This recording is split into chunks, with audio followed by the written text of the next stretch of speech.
All right, hey YouTube, what's up? Oi to the bang, was ist los? Ni hao ma, uh, bonjour mes amis, konnichiwa, uh, oi to the bang, and Kedu. Okay, so black men, when you think of China, is this what you think of? Hmm, really? How'd this conversation go? Ni hao ma,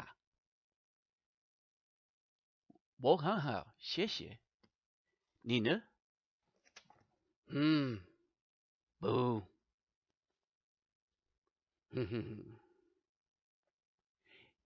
你是老师吗？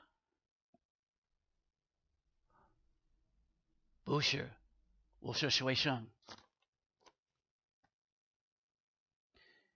我是美国人。你呢？我是中国人。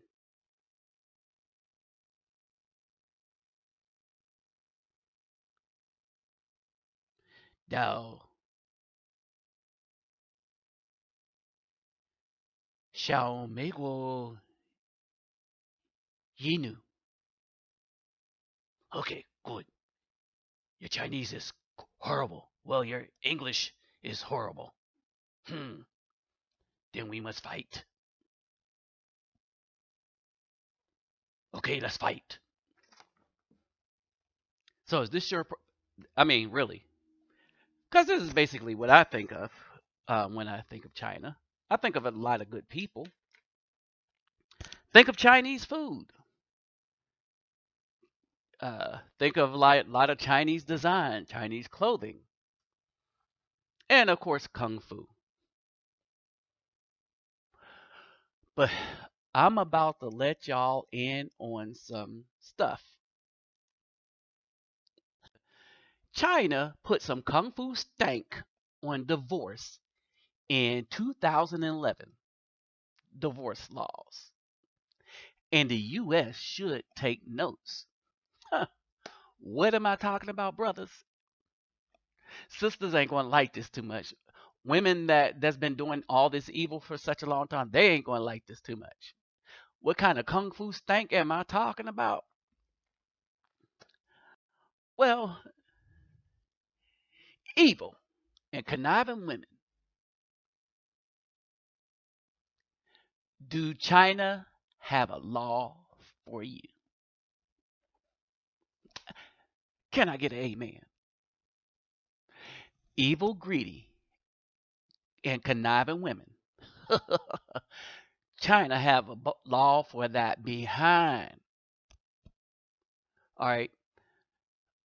China's divorce law is dubbed the law that makes men laugh and women cry.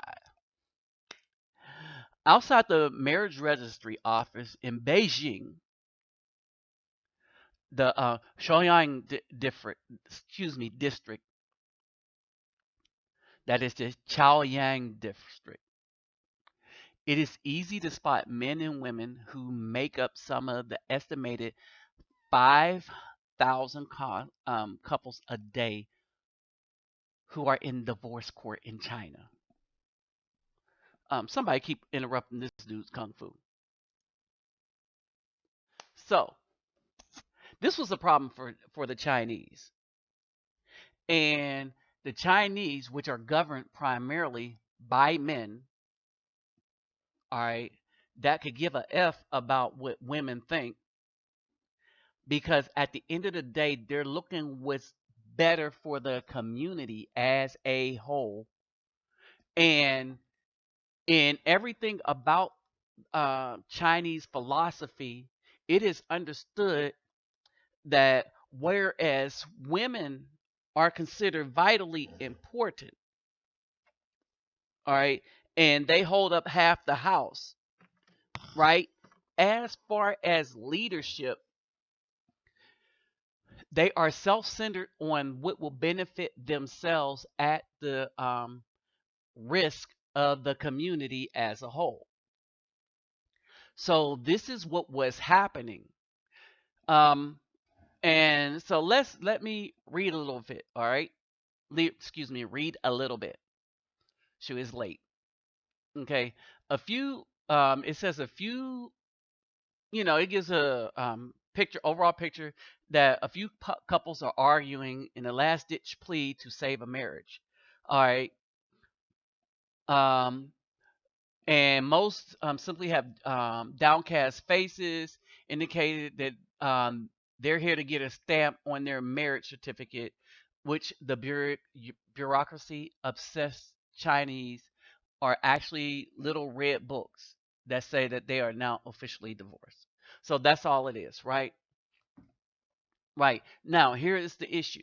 Since August 13th, when China's Supreme Court people reinterpret the country's marriage law, many of the women leaving marriage registry offices, like the one in Choyang, have more than just the end of the marriage to bemoan, as they say. According to the new law, residential property is no longer to be regarded as jointly owned and divided equally in the event of a divorce. Instead, whoever paid for the apartment or house is the legal owner and gets to keep it in its entirety. Now, let me read this again with clarification. Okay. Since August 13th, when China's um, Supreme People's Court, excuse me, reinterpret the country's marriage law, many of the women leaving the marriage registry, like the ones in Chaoyang, have more than just the end of their marriage to bemoan. According to the new law, residential property is no longer to be regarded as jointly owned and divided equally in the event of a divorce. Instead, whoever paid for the apartment or house is the legal owner and get to keep it in its entirety. Now, this is the problem that China had. In almost customs around the world, it is the man's job to have a place prepared for the woman when he gets the woman, right? And so he is the one responsible for getting an apartment or the house. In China specifically, um, a Chinese woman would refuse to marry a man. Oh, black women need to hear this.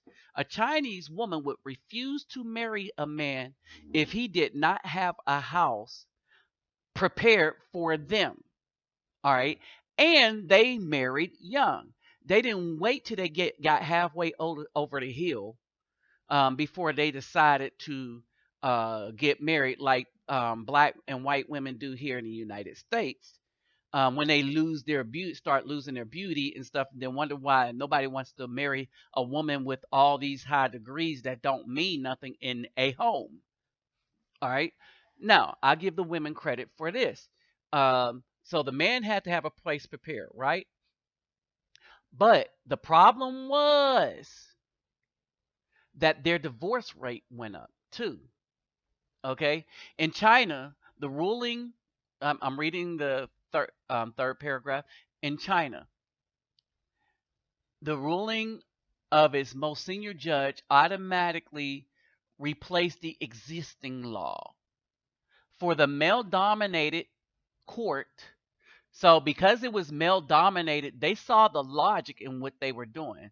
What features just one woman amongst its 13 judges, the new ruling is a brutal attempt to shore up the crumbling institution of marriage by making divorce less attractive. Wait a minute. So what are we saying here? That when any woman gets into a marriage with a man, if they see that they could take his half of his stuff, then do that to the next man, then do that to the next man, then do that to the next man, then they will never be loyal. Why? Because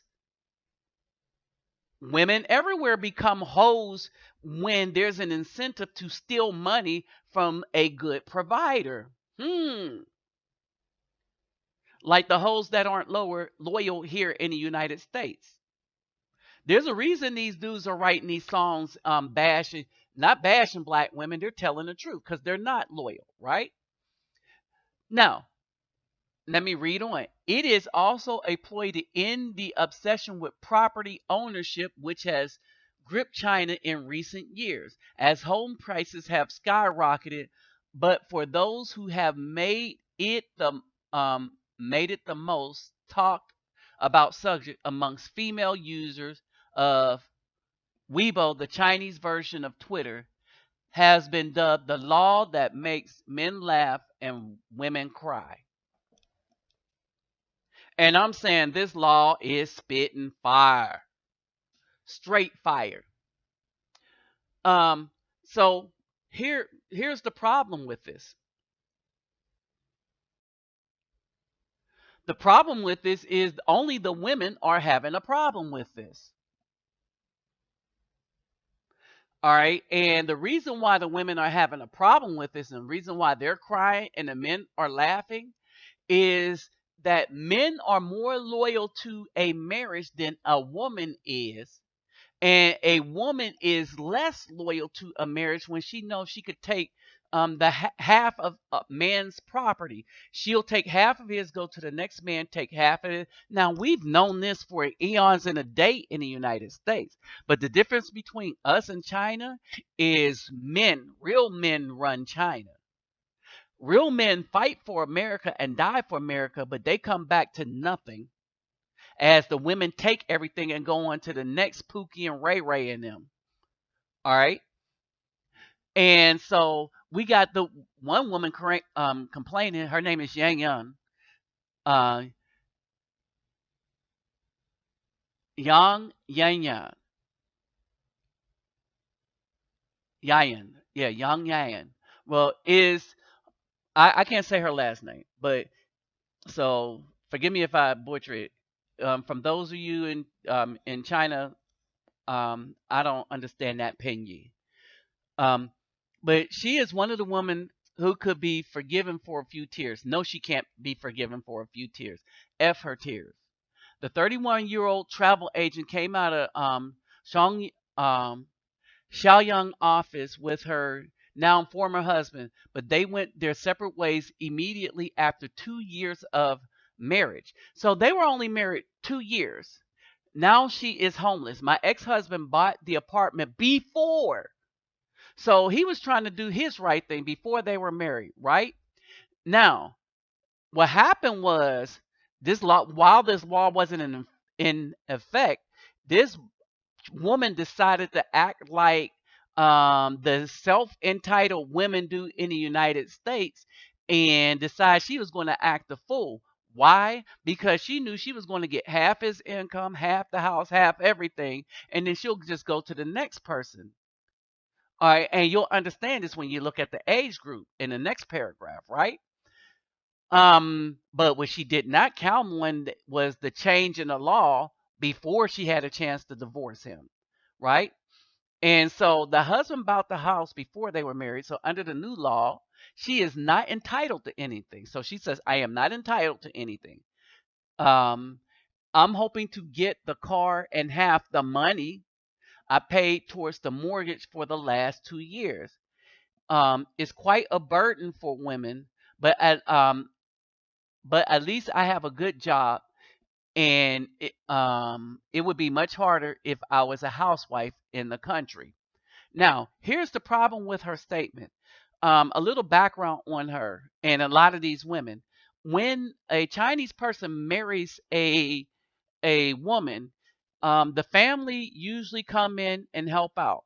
So basically, if she has a child, right, she's not raising that child by herself. She's raising that child with the husband's parents, period, right? With the help of the husband's parents, right? And so basically, this is done because in Chinese culture, the husband and wife take care of the elders, and the elders help take care of the needs of the house. So no, it's not hard work for most Chinese women. It really isn't. All right. Now, what happens now? Usually, in a divorce, The husband now loses half his income, half the house, and still have to take care of his parents with only half of what he was getting to take care of his parents before he met the woman. Right? Well, this court put a stop to that mess because it was crippling the economy and it was crippling the the home and the family. Why? Because when women see a way to take money, they just take it. Evil. All right. So there is no doubt that marriage is in crisis in China. Once a dirty word, divorce is now so commonplace that in the first half of 2011, almost a million marriages ended ended,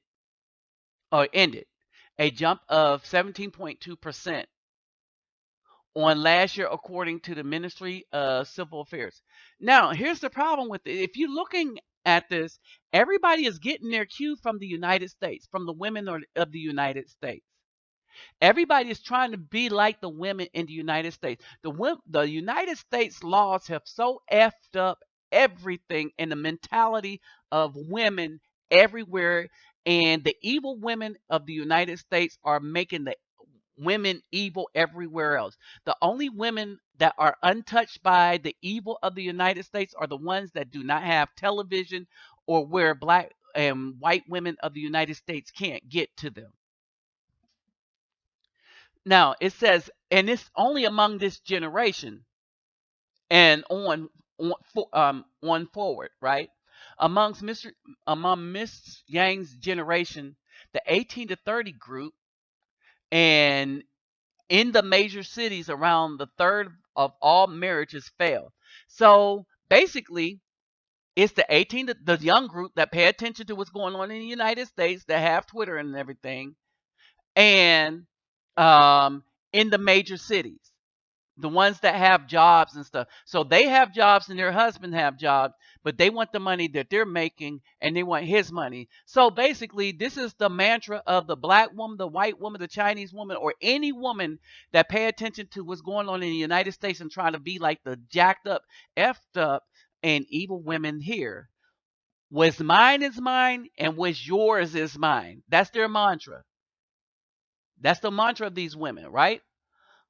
But it's not just the young and metropolitan middle class who are walking away from wedding bliss.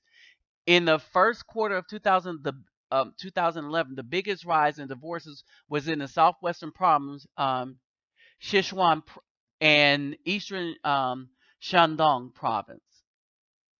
All right. So China used to be the most healthy, the most family oriented. Everything good about China was good until the ways of the United States crept in there. And now they're going to hell in a handbasket.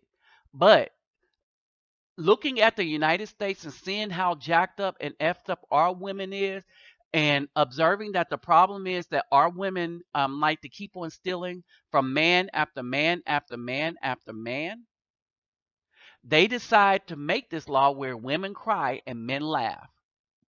Why are men laughing? Because maybe now these women will stick around in a marriage is because they were bailing, and they were bailing quickly when they knew that they could take the house and the apartment from the man.